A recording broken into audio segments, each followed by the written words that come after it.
Rajkot marketing યાર્ડમાં અત્યારે સૌથી વધારે આવક કપાસ, સોયાબીન અને બટેકાની આવક જોવા મળી રહી છે, પણ કપાસના ભાવે ખેડૂતોને નિરાશ કર્યા છે. કારણ કે શરૂઆતમાં કપાસના ભાવ ખેડૂતોને 1550 થી વધુ મળતા હતા, પણ હવે 1470 આસપાસ જ કપાસના ભાવ મળી રહ્યા છે, જેથી ખેડૂતોમાં ક્યાંક ને ક્યાંક નિરાશા જોવા મળી રહી છે. યાર્ડમાં કપાસની સાથે સાથે સોયાબીન સહિતની જર્સીની આવક થઈ રહી છે. ત્યારે જાણીએ ખેડૂતોને શું ભાવ મળી રહ્યા છે. બીજી તરફ યાર્ડમાં અત્યારે મગફળીની આવક પર રોક લગાવવામાં આવી રહ્યો છે, કારણ કે મગફળીની મતલબ આવક થઈ હોવાથી અત્યારે આવક પર રોક લગાવી દેવાઈ છે. નવી જાહેરાત ન થાય ત્યાં સુધી મગફળીનો પાક ન લાવવા ખેડૂતોને અપીલ કરવામાં આવી છે.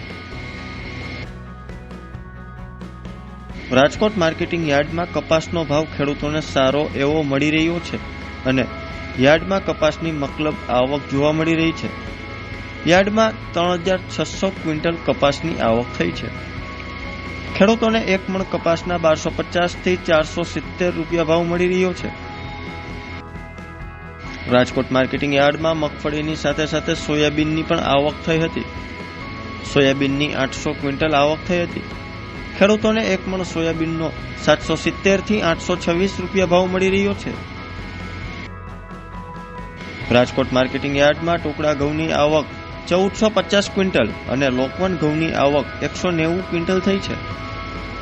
ભાવની વાત કરીએ તો ટુકડા ઘઉંનો ભાવ ખેડૂતોને 596 થી 654 રૂપિયા અને લોકવન ઘઉંના ભાવ 596 થી 613 રૂપિયા એક મણના મળ્યા હતા.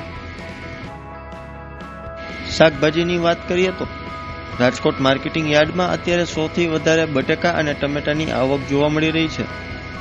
ભાવની વાત કરવામાં આવે તો બટેકાનો ભાવ ખેડૂતોને 300 થી 600 રૂપિયા એક મણના મળ્યા હતા, જ્યારે ટમેટાનો ભાવ ખેડૂતોને 400 થી 790 રૂપિયા ભાવ મળ્યા હતા.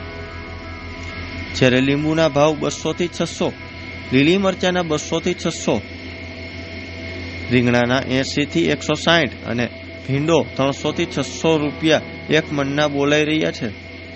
શાકભાજીમાં સૌથી વધારે આવક બટેકા અને ટમેટાની થઈ હતી.